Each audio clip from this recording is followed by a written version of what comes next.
When we talk about horror, Australian cinema is often overlooked, but Aussie horror is uniquely brutal. I would say some of the most frightening, spine-chilling films in the entire genre. So I want to explore what makes that so. What are the elements at play, and what gives that brutality its extra sting? Spiders and snakes are nothing compared to the other terrors that Australian horror cinema has to offer.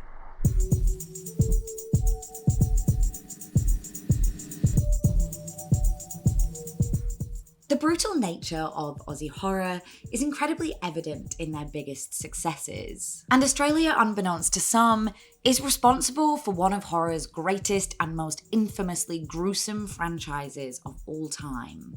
In 2004, Saw redefined fear in the eyes of the public, as Texas Chainsaw Massacre, Halloween, and Blair Witch had done in the decades prior. What is often overlooked, given that the film was produced and set in America, is that its director, James Wan, and screenwriter and leading actor, Leigh Whannell, are respectively from Perth and Melbourne. The first Saw debuted shortly before Hostel, and was critical to solidifying the torture porn genre. There's an argument to be made that Wan and Whannell are two of Australia's most impactful filmmakers on this basis alone, and undoubtedly two of the most influential horror directors ever. The Wolf Creek series too is a well-known player in the arena of torture porn. From limbless corpses to DIY hand surgery, the violence in Wolf Creek is unflinchingly brutal, and it only gets more vicious in the sequel. Moving away from torture porn, 2023 gave us the Filippo brothers, also known on YouTube as Raka Rakas, debut film Talk to Me. A film that was universally considered a critical and commercial success, proving that Aussie filmmakers have still got it, even in the era of elevated horror. It's been endlessly compared to Hereditary for its combination of pitch-perfect drama, emotional tension, and grueling body horror sequences. And while the film doesn't scream Australia with its suburban setting, it certainly continues this spirit of brutality. While these modern films have made a name for themselves, Aussies have been making iconic horror films since way back when, with the likes of Next of Kin, Long Weekend, Razorback, and Peter Weir's debut comedy horror, The Cars That Ate Paris. And these films fall into the genre known as Ozploitation. Ozploitation refers to the Australian movies made during the rise of New Wave cinema, particularly after the R rating was introduced there in 1971, creating a new specific market of adult cinema goers. The Aussie government also offered tax cuts to groups and individuals who funded films in the 1970s, providing an incentive that led to an influx of movie making. Ozploitation films are not just horror, but action, drama, and comedies. As with other exploitation genres, they are often low-budget films, including a healthy dose of sex and violence. Some of the most well-known examples are Mad Max and Road Games, which stars Scream Queen Dean, Jamie Lee Curtis. God, that is hard to say. Scream Queen Dean. Well, apparently not. According to this article on the Grindhouse Cinema database, Ozploitation doesn't refer to a specific style of filmmaking. The main requirement for an Ozploitation film is that it simply has to be an Australian genre film. It goes on to say, one important factor in these films was the way that they exploited Australian stereotypes and aspects of Australian culture to attain audiences within Australia and possibly overseas. Ergo, these films literally exploit what Australia has to offer for audience entertainment. Deserts, crocs, small towns, and intimidating blokes with true blue shit-thick accents. 1971's Wake in Fright is an iconic 1971's Wake in Fright is an iconic Ozploitation film. It is often considered a psychological horror, but just be prepared if you watch it that you're not gonna get a tortury, jump-scary, spooky film, but a dry and miserable one, and maybe even a little bit of an uplifting one at the end. Maybe. I thought so. Apparently no one else agreed with me on Letterboxd. There's no attack or murder, but our lead John has a pretty rough weekend. He's socially uncomfortable and stressed and drinks too much, kills a kangaroo, shoots himself in a moment of despair, and then goes home while some cheery, eerie music plays. For what it's worth, seeing it as a horror fan in 2024, I see it more so as an aggressive, uncomfortable drama. But it is on every Australian horror listicle in existence, often in the #1 spot, and it lays a lot of ground for Aussie horror to come. Also, the hangovers in this film are tactile. Like, you know you've had some bad hangovers when movie hangovers give you war flashbacks. And John's crusty, dusty mornings in that film definitely reminded me of why I'm now sober. All in all, Australia horror cinema is brutal. And I hear you, brutality is kind of part and parcel for horror. The important question really is what sets them apart from other horror films around the world with similar sensibilities like French Extremity or Eurotrash. While the country of Australia is the 6th largest in the world physically, the lay of the land leaves room for vast and desolate areas home to endless real-life horrors. Lindy Chamberlain's devastating story, trivialized by the phrase "dingo ate my baby," is a reminder of how exceptionally unforgiving nature can be. It could be said that the kind of harshness and brutality that we pray we never encounter in real life is illuminated in the gargantuan desert at the country's heart. Chamberlain's tale, along with other real-life stories of people being lost and succumbing to death without supplies or a working vehicle, have created a very real fear around the outback. And beyond these real-life horrors, the sparse and monstrous outback has been the stage for many notable films, both in and out of horror. The one that springs to mind for me, and probably for you watching, is 2005's Wolf Creek.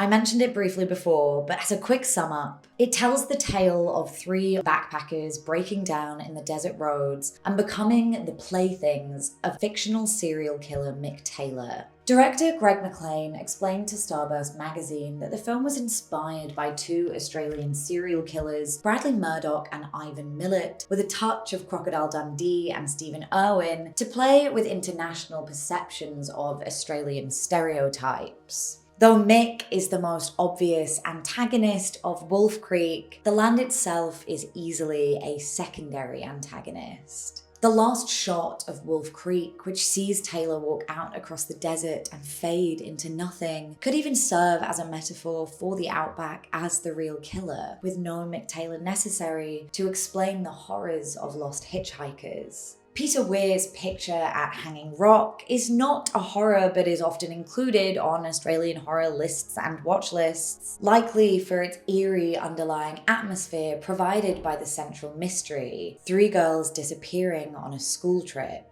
While Hanging Rock or Nanelong isn't in the middle of nowhere, it speaks to the same terror that if you wander too far off the path or into the distance, that you might never come back. The sheer size of the outback is a terror in itself, isolating by way of endlessness, which is something that Wake and Fright, a film I'm going to talk about a lot in this video, emphasizes. Elise Rosser, a lecturer at Charles Sturt University, puts this beautifully, explaining, "The physical isolation of the outback functions as a cage without bars. This is an inversion of the common claustrophobic horror setting. It's so open and remote, so far from help and life-saving resources, that the viewer experiences those same feelings of being trapped." 1987's Long Weekend explores a much more specific fear of the outback, its living inhabitants. Here, the creatures and plants of the outback turn on couple Peter and Marcia, who have carelessly defiled and stolen from it. Interestingly, Long Weekend is a rare Down Under creature feature that is set in the dusty deserts. Most are beach and swamp set shark and croc romps like 1987's Dark Age, 2007's Rogue, 2010's The Reef, and 2021's Great White. Spiders and snakes don't pop up anywhere near as much as you'd think they would, but I wonder if these iconic IRL antagonists are just too normal in Australia for them to become antagonists of the silver screen. It's not like everyone who lives here is fearless, but if critters are par for the course in Australia and you've grown up there your whole life, your fears have probably evolved beyond that. I unfortunately moved here about a month ago, so I still find them absolutely f***ing terrifying. All of that is to say, a giant spider probably doesn't seem that scary to someone who regularly sees giant spiders. That's actually quite creepy, don't you think? No, not really. Even when the land and its animal inhabitants don't explicitly feature, I believe the looming landscape might still have an effect on other films in the genre, where the physical isolation and hopelessness that might be felt alone in the desert is translated into an emotional isolation. 2008's Lake Mungo, written and directed by Joel Anderson, is a found-footage mockumentary that sees a haunted family desperate to discover more about their daughter Alice after she drowned at Lake Mungo during a family trip. In her death, this loneliness is amplified as she appears to haunt her family home, longing to truly be seen. Alice is a lonely teenager involved in some sordid goings-on who feels lost, trapped, and misunderstood, and the occasional exterior wide shot reminds us of where that feeling is physically rooted. The 2011 film Snowtown, directed by Justin Kurzel, is another film that tells the story of an isolated teenager. Oh no. I'm really sorry, but the fridge just started buzzing, and I'm not going to be able to do anything about it in post. I'm not that good with audio. As you well know, people have made it plenty clear what they think of the audio in my videos. On the border of drama and true crime horror, Snowtown retells the events of the real 1990s Snowtown murders. The film's unnerving tension relies on small-town oddities and a strong feeling of disconnect in our main character Jamie, who is enraptured by serial killer John Bunting.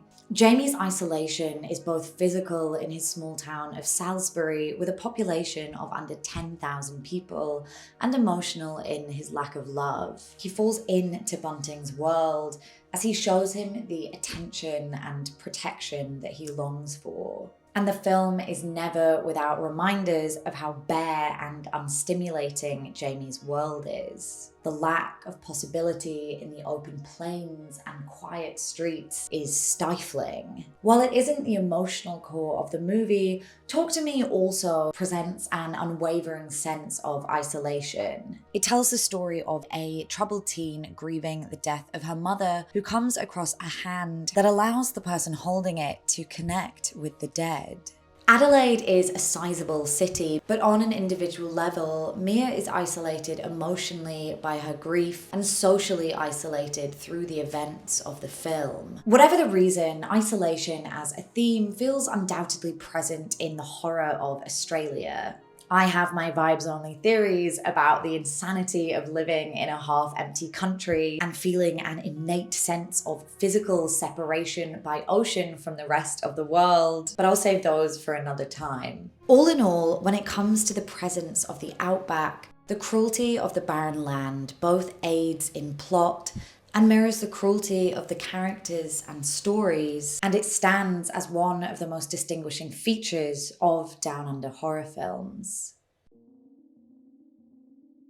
Tension in Aussie horror often comes from the protagonist encountering someone different from them. This particular flavour of stranger danger manifests itself in some Aussie horror films as the psycho killer spooky locals trope, like Charlie's Farm, Storm Warning, and Killing Ground. Wolf Creek's Mick Taylor, the serial killer at the heart of the film, epitomises stranger danger. He's overly nice, but oddly confrontational. He seems maybe nice, but maybe terrifying. He offers help when there are no other options, leaving his victims no room to do anything but accept. corrupt, and when it comes down to it, he's a vicious, heartless, inhumane killer. 1989 psychological thriller Dead Calm, starring Nicole Kidman and the love of my life Sam Neill, sees a couple on a melancholic Great Barrier boating trip encountering a mysterious stranger at sea. Here, our stranger is not the one offering help but asking for it, and with suspicious sympathy the couple take him on board. Rather like being stuck in the outback, being stuck in the ocean leaves our protagonists no place to run. Then there is Sean Burns' The Loved Ones, the tale of a high school hottie who was kidnapped by an unhinged classmate to be her prom date. The Loved Ones plays on the horrible idea that the weird girl really is weird, and dangerously so. In my humble opinion, The Loved Ones is an overlooked masterpiece, and if your taste is anything like mine, trashy and upsetting, then I highly recommend that you seek this one out. The family of backwoods loners in The Loved Ones that live at the end of a long dirt road and engage in unsightly home toolkit torture are clearly supposed to be unsophisticated and out of touch, without leaning heavily on the same country bumpkin imagery we're often presented with in similar films. But it highlights the same city versus country trope, an attitude that reflects an underlying classism in Australia rarely discussed in real life. There is a dissonance between the lifestyles of Australians as you get the extremes of desert mining town dwellers who, as much as they should never be dismissed on a whole, are often large communities of men, and women have reported the uncomfortable and sometimes horrific experiences of living in such towns. And on the other end, you have the cosmopolitan populations of Melbourne, Sydney, Adelaide, the Gold Coast, etc. To many Australians who populate the large coastal cities, the outback is just as much of an unknown or a fear as it is to anyone else. Plenty of Australians have never spent prolonged periods in these areas or don't have strong connections to people who reside in the outback. Furthering this dissonance between city and country, you get this idea of conservatism versus liberalism. That doesn't directly reflect the city versus country at all, but it is often represented this way in films, as the small towns represent the old world and often old world values. Back to Wolf Creek, Mick Taylor is not only a serial killer, not only a stranger, but one with certain traits and values. Traits that are particularly uncomfortable for younger people and for women. Sexism, racism, and bigotry leak out in small ways amidst offers of help and support, leaving the backpackers uncertain of his character, not knowing if they can trust him. I think in real life there is an unease that is created when you don't know the beliefs of the people that you're interacting with. Something you're more likely to be familiar with if you're part of any minority or historically oppressed group. And this very real discomfort is so successfully used to create fear and tension in the early scenes of Mick Taylor in the film. Wake and Fright plays on the same idea of city people versus rural people, old world versus new, and though it isn't explicitly stated, conservative versus liberal beliefs, as John makes his way round a desolate mining town, the Yabba. When John heads home with a local man, we get such great lines from his drinking comrades as, "What's the matter with him? He'd rather talk to a woman than drink." Jeanette, the woman in question, is harassed throughout the evening as she quietly potters about serving drinks and clearing up. Even though this film was made a long time ago where that kind of behavior was a lot more acceptable, the film is obviously framing this as bad behavior that makes John feel out of place even though he is not the target of it. And to be clear, John is no angel either. In fact, he's kind of a smarmy arsehole. The people are really friendly to him, and he is so rude to them in return, making it clear he doesn't want to be there, and that he looks down on these people as simple-minded, stupid, and grubby. The kangaroo killing scene in Wake and Fright is another example intended to expose the savagery of those in the Yabba. However, hunting as opposed to blatant sexism doesn't draw quite as clear of a moral line in the proverbial sand. Across cultures and classes, we have vastly different attitudes to hunting, with some people seeing it as a totally natural and acceptable thing to do, or even a way to connect with the land, and others thinking it's inhumane entirely. I think it's very easy to argue in this instance that this is just a way of life that disturbs John due to his own nature, rather than the objective nature of the act. But having said that,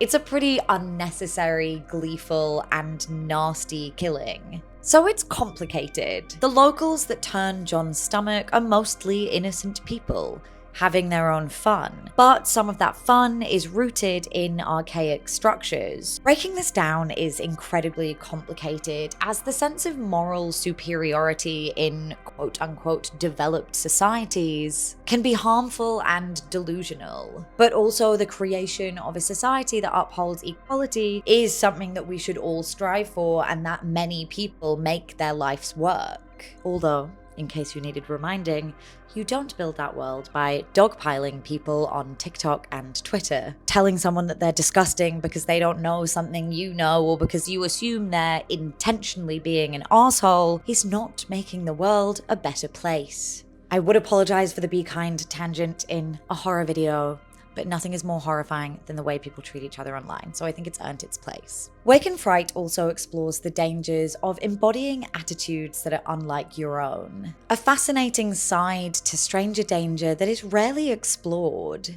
Think, what if Sally became a cannibal? What if the Deliverance characters decided to hunt together?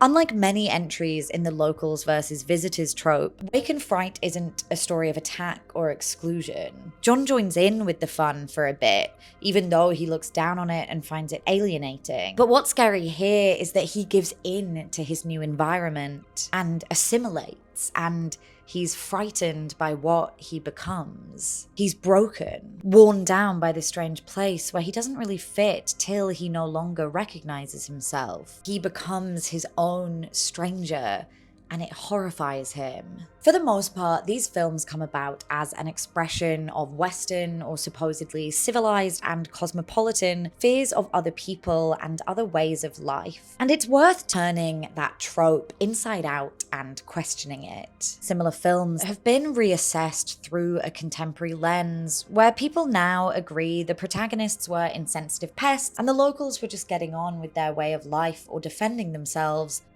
Hello. I just wanted to jump in and kind of refine what I was saying. I'm not trying to imply that the murderous hillbillies from Wrong Turn are in fact in the right, but the whole point of this conversation is about the way that characters like that, people from the country, or in other examples, indigenous people, have been framed as savages or brutes. And this conversation applies to movies like Cannibal Holocaust, where you can look at the movie as it exists and say, okay, well, those people weren't really in the wrong. But it also addresses movies like The Hills Have Eyes and Wrong Turn, which within the context of the film, yes, those characters are like undoubtedly evil. But the whole point is critiquing where that stereotype and those ideas come from. Put simply, we have a cultural habit of portraying people that we don't understand as bad or evil, and people are starting to clock onto that.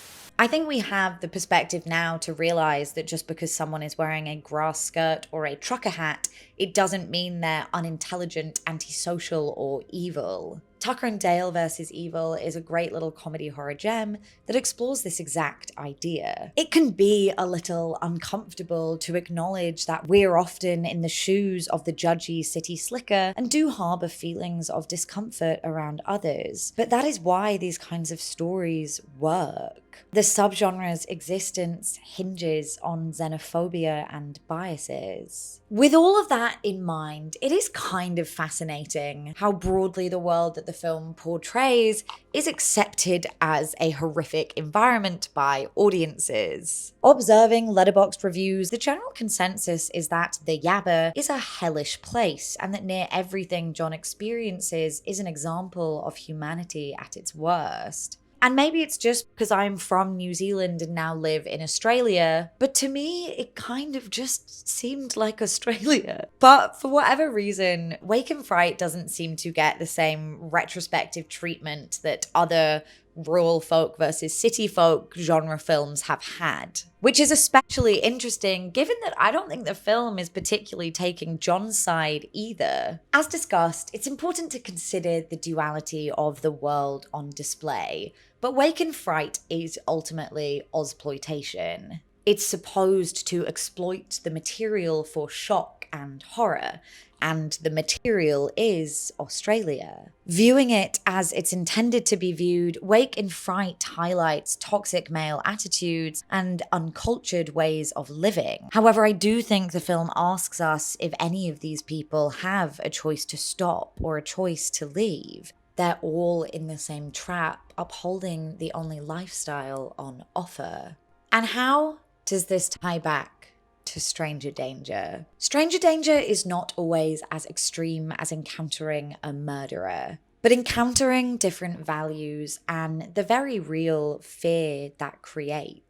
The fear is more so a discomfort around colliding views. Sometimes the views expressed are just harmless differences, but sometimes our antagonists' comments are indicative that they harbour dangerous views about women, people of colour, and queer people. Even when sexism, say, isn't explicitly played out in the film, we as viewers relate to the tension of the kinds of conversations that the Wolf Creek characters have with Mick Taylor, or that John experiences in the Yabba, to the unease that we as viewers have felt when talking to people who hold beliefs that harm us.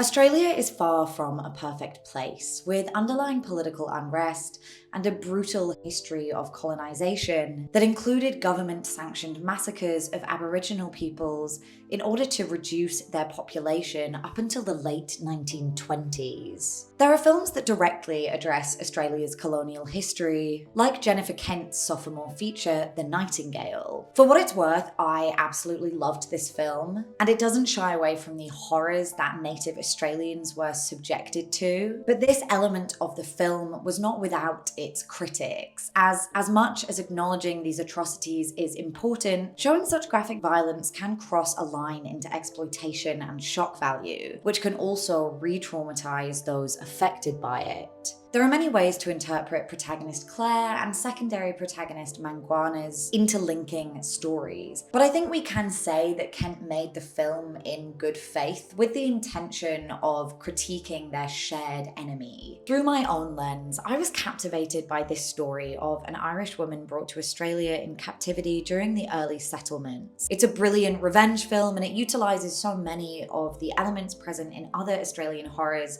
like the unfamiliar landscape, isolating location, and conflicting worldviews.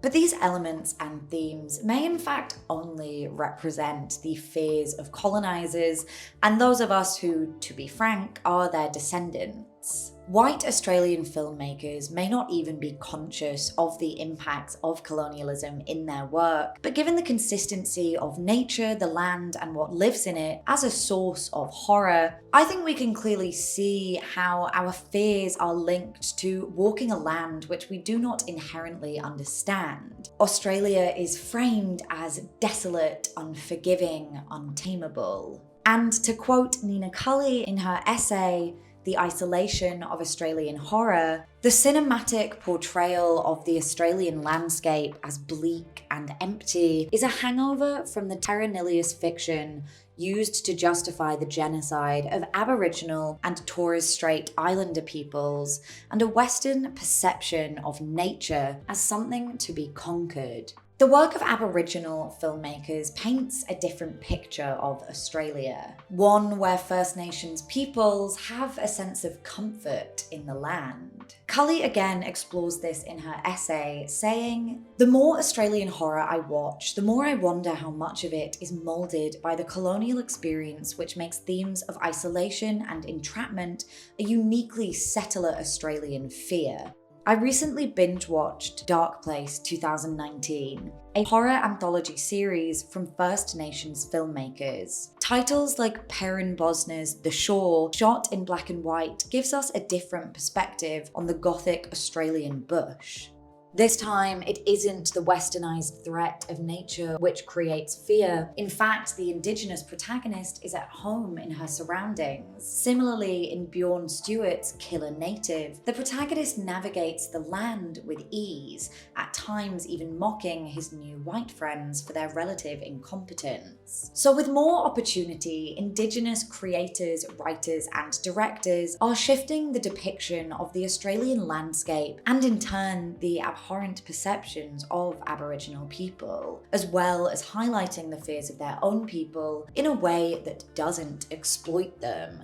All of that said, understanding the colonial roots of depictions of the land doesn't mean they're inherently problematic or something we need to avoid. Even in the last few years, directors have continued to portray Australia as hostile and barren, and they probably always will. It's an impact of colonialism, not an attempt at upholding it. And significantly, while some Australian horror cinema portrays the land as bleak and dangerous as a trickle-down of colonial attitudes, some display it as bleak and dangerous in order to expose the trickle-down of colonial attitudes. As I mentioned earlier in the Stranger Danger section, sexism, homophobia, racism, so many of these harmful ideologies are also the result of a society built on colonialism and control. Sorry to talk politics, I know it is impolite at the dinner table, but Australia still exists as somewhat of a conservative society. This conservatism is visible in Australian life. And I'd argue it's visible in Australian horror. You see it distinctly in Mick Taylor, the residents of Snowtown, this kind of old world sensibility. And sometimes these ideas are central to contemporary Australian horror stories. Catherine Benstead writes for Hear Us Scream that 2014's The Babadook reveals the thinly veiled and abhorrent perception of women and mental health in our society. 2024's Bird Eater, written and directed by Jack Clark and Jim Weir, two men who realize that the call is coming from inside the house, is a brilliant film that touches on similar ideas that constrain Australian society, notably here, toxic masculinity. Bird Eater subtly and carefully weaves a narrative that exposes varying degrees of harmful behaviour exhibited by its male characters, right down to the rejection of tenderness. And who doesn't want a big bear hug when they're down? Who doesn't want to lie in their brother's arms and feel his warmth and feel his rough skin? I don't know where I'm going with this. 2023's The Royal Hotel, which follows a similar premise to Wake in Fright, explores just how much worse being stuck in an outback town is as a young woman. The film is based on the 2016 documentary Hotel Coolgardie, which follows two Finnish backpackers working in a small Western mining town and gives us a real-life insight into Aussie bigotry. As weird or as off-putting as it is to just pin all shitty and often dangerous behaviours on colonialism, it's difficult to argue against the notion that these oppressive ideas stem from anything other than the oppressive systems that colonised Australia in the first place. And conscious or unconscious, Australian horror cinema still can't escape its impact. The size of the Australian film industry also contributes to the overarching style of Australian horror cinema, as big films just don't get made, apart from Baz Luhrmann's Australia. Shout out to Baz Luhrmann's Australia. But sometimes limits can have amazing results, and limited financial resources for filmmakers see them exercising their creativity. Limits can push people to refine their work, boiling them down to their core ideas, and the resulting simplicity means that a lot of Aussie horrors tap into fundamental fears without needlessly complex narratives and metaphors that are both hard to sell and hard to produce. One and Winnell's original Saw short film, which they made while studying in Melbourne, is a perfect example of this. They had to figure out how to create terror with a few people in a room, and they did. The Babadook, Jennifer Kent's small-budget first feature, is arguably made stronger by how simple it is, as it highlights the strengths of the storytelling and of her script. It's a dry, dense, and unforgiving work of mastery, a story about grief, and it attacks this without the glossiness seen more frequently in American work. The Loved Ones, Snowtown, Bird Eater, Wolf Creek, many of the films I've mentioned and films that I haven't are small budget projects to varying degrees. Everything costs, and when you can't use many locations or different set pieces, large casts and crazy animations or graphics, this forces filmmakers to look at what is already naturally occurring in their environments. In Australia, working with a small budget draws together the other elements on this list: stranger danger, isolation, and the outback, as you don't need to go to great means to create them. The ideas and physicality are here, ready to be utilized. I'm really sorry if you can hear the hairdressers downstairs. This video, maybe I'll cut them out, but so far it's been full of apologies for various sounds of pipes, fridges, rains, trains, trucks, and now sort of 80s power ballads coming up from the hairdresser. So, there's a lot going on that contributes to how genuinely frightening Aussie horror is. The unfamiliar outback, the sense of isolation it creates, the fear of others and of those who happily live in the vast, cracked desert plains, the trickle-down of colonialism, the size of the industry itself. And to bring it all back to the beginning, the utter brutality that is often on show. These elements culminate in tales of hitchhikers and campers meeting gnarly fates, serial killers, animal attacks, and murderous locals, all sharing an underlying bleakness. Of course, like any country, the films that they produce aren't totally homogenous. There are plenty of Australian horror films that are unique, but we can draw some conclusions as to what makes Aussie horror feel like Aussie horror. I think physicality aside,